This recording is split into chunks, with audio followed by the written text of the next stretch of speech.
So I used to write a lot of speeches, kind of just like for fun. And I came across one today from December of 2020 that I wanted to share. Sometimes in our lives, we are given a chance to connect to a bigger purpose, connect to a plan that needs us, each one of us, in order to work. There comes a time when we, as a nation, need to say, no more. No more treating anyone like they're less than, especially for something as superficial as the color of someone's skin. We should be so far past that by this point in history that our children should be asking, what's racism? Not needing to have a full class on it to prepare them for the world. To casually stand by and stay silent while this all happens around us is just as immoral as participating in it ourselves. This just should not be.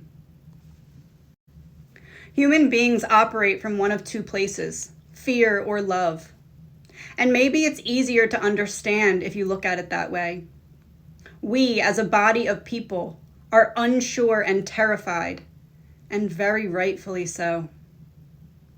The entire world was already on edge because of fear of the corona. So the descent into total chaos was inevitable after the events that have unfolded in the last few weeks and months. As a nation, we are scared that we won't have the power to entice true change. And really, what does it mean for our country if we can't?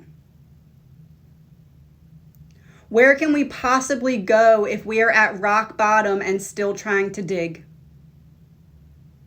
What does it mean if our own government has put a lid over our heads so that any attempt to ascend from the chaos would be a failed feat? Curfews beginning before nightfall, an attempt to suppress the voices that are so desperately needed to be heard, truly listened to and acted upon.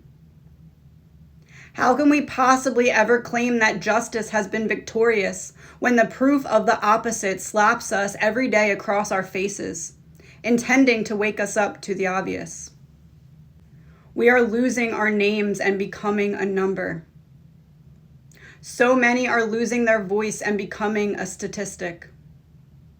Losing our identities to fit in with a sickened society that we should in no way desire to be a part of.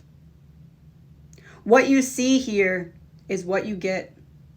We aren't going to wake up and suddenly feel protected by those we have come to fear the most. The ones in charge of our safety and security from other nations, but never told us we would eventually need it from them too. Speaking out isn't just a right. It's putting your vulnerability, your bravery on display and inviting others to discover their voice as well. We have to realize there is no competition that will yield any finish line for you here on earth. There will be and should be no superior or inferior citizens or humans, because we all make it if we stop fearing our differences and start embracing them. Some lessons that have shaped my life the most were those that I learned because of a difference between me and another.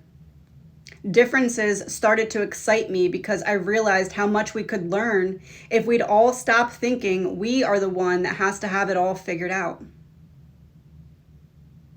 We all can make it if we find a way to stop building walls and start building bridges. Stop letting the youth witness love as a wall someone has to break through, and view it in turn as an outreached hand to someone not like us.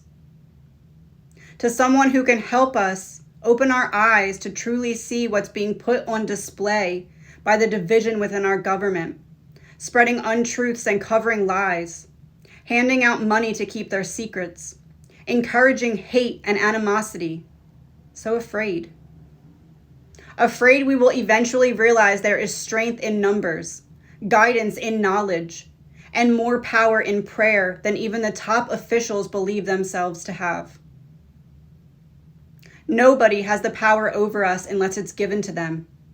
And personally, I'd much rather die fighting to keep it than live knowing I'm powerless in a world that requires little more than learning to love ourselves and passing that on.